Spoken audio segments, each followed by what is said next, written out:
एक काळ असा होता की मला ग्रामपंचायतची पायरी मी चढेल की नाही असं मला एक वेळ वाटत होतं. परंतु हा योगायोग म्हणावा लागेल की माझ्या घरामध्ये माझी आई ग्रामपंचायत सदस्य होती.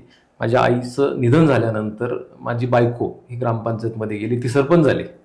पहिल्यांदा माझ्या घरामध्ये सरपंच पद मिळालं.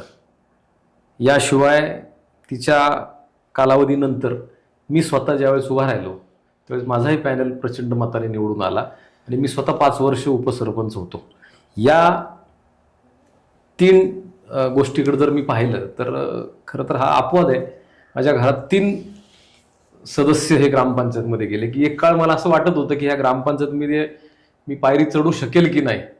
परंतु शेवटच्या जनतेने माझ्यावर विश्वास ठेवला आणि माझी आई असेल, माझी पत्नी असेल आणि मी तिघही जण ग्रामपंचायतमध्ये त्या ठिकाणी चांगल्या पद्धतीनं आम्ही काम केलं. रोकठोक महाराष्ट्राला सबस्क्राईब करा आणि बेल आयकॉनवर क्लिक करायला विसरू नका.